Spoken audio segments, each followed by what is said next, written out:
ಅಂಬರೀಷ್ ಅವರ ಆಹಾರ ಶೈಲಿಯೇ ವಿಭಿನ್ನ. ಬಾಡೂಟ ಎಂದರೆ ಅವರಿಗೆ ಅಚ್ಚುಮೆಚ್ಚು. ಸಹ ಕಲಾವಿದರನ್ನು ಜೊತೆಗಿಟ್ಟುಕೊಂಡು ಊಟ ಮಾಡುವುದನ್ನ ಅವರು ಇಷ್ಟಪಡ್ತಿದ್ರು. ಮೈಕೋ ನಾಗರಾಜ್ ಅವರು ಕಲಾ ಮಾಧ್ಯಮಕ್ಕೆ ನೀಡಿದ ಸಂದರ್ಶನದಲ್ಲಿ ಅಂಬಿ ವಿವರ ಅಚ್ಚರಿಯ ಆಹಾರ ಕ್ರಮ ಹಾಗೂ ಔದಾರ್ಯದ ಬಗ್ಗೆ ಮಾತನಾಡಿದ್ದಾರೆ. ಅಂಬರೀಷ್ ಬಗ್ಗೆ ಹೊಸದಾಗಿ ಹೇಳಬೇಕಾಗಿಲ್ಲ. ಮಂಡ್ಯದ ಗಂಡು ಎಂದೇ ಫೇಮಸ್ ಆಗಿದ್ದಾರೆ. ಅವರು ಮಾಡಿದ ಹಲವು ಸೂಪರ್ ಹಿಟ್ ಚಿತ್ರಗಳು ಗಮನ ಸೆಳೆದಿದೆ ಎಂಬುದು ಎಲ್ಲರಿಗೂ ಗೊತ್ತಿರುವ ವಿಷಯ. ಅವರ ಊಟದ ಶೈಲಿಯೇ ಭಿನ್ನವಾಗಿರ್ತಿತ್ತು. ಅಂಬರೀಷ್ ಅವರ ಆಹಾರ ಕ್ರಮದ ಬಗ್ಗೆ ಅಚ್ಚರಿ ಹೊರಹಾಕಿದ್ದಾರೆ. ಅಲ್ಲದೆ ಒಂದು ಮಹಿಳೆಯ ಬಗ್ಗೆ ಮಾತನಾಡಿರುವಂಥದ್ದು ಈಗ ವೈರಲ್ ಆಗ್ತಿದೆ. ಅಂಬರೀಷ್ ಅವರು ಆಹಾರದ ಬಗ್ಗೆ ವಿಶೇಷ ಪ್ರೀತಿ ಹೊಂದಿದ್ರು. ಆ ಪ್ರೀತಿಯನ್ನು ಅವರು ಕೊನೆಯವರೆಗೂ ಇಟ್ಟುಕೊಂಡಿದ್ರು. ಅದರಲ್ಲೂ ಬಾಡೂಟ ಎಂದರೆ ಅವರಿಗೆ ಎಲ್ಲಿಲ್ಲದ ಪ್ರೀತಿ.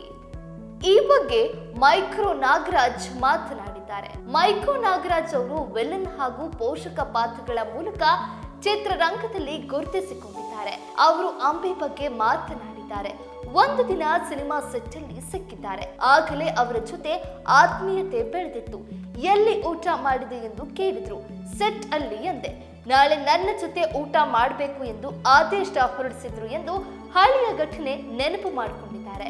ನಾಗರಾಜ್ ಅವರು ಮರುದಿನ ರೆಬಲ್ ಸ್ಟಾರ್ ಅಂಬರೀಷ್ ಜೊತೆ ಊಟಕ್ಕೆಂದು ತೆರಳಿದ್ದಾರೆ. ಅಲ್ಲಿರುವ ಊಟ ನೋಡಿ ಅವರೇ ಕಂಗಾಲಾಗಿದ್ರು. ಯಾಕಂದ್ರೆ 25 ಬಗೆಯ ಊಟಗಳು ಅಲ್ಲಿ ಇರುತ್ತೆ ಮತ್ತು ಎಲ್ಲವೂ ನಾಗರಾಜ್ ಅವರ ಬಟ್ಟಲು ಸೇರಿತು.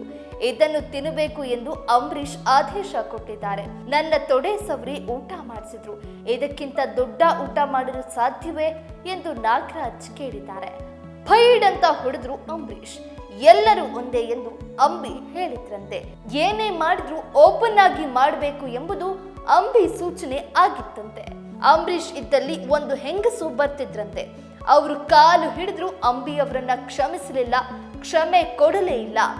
ಎಲೆಕ್ಷನ್ಗೆ ನಿಂತಾಗ ಡಬಲ್ ಗೇಮ್ ಆಡಿದ್ರಂತೆ. ಈ ಕಾರಣಕ್ಕೆ ಅಂಬಿ ಅವರ ಕಡೆ ತಿರುಗಿ ನೋಡಿಲ್ವಂತೆ. ಈ ಎಲ್ಲ ಹಳೆಯ ನೆನಪುಗಳನ್ನ ಮೈಕೋ ನಾಗರಾಜ್ ಅವರು ಮರುಕಳಿಸಿದ್ದಾರೆ.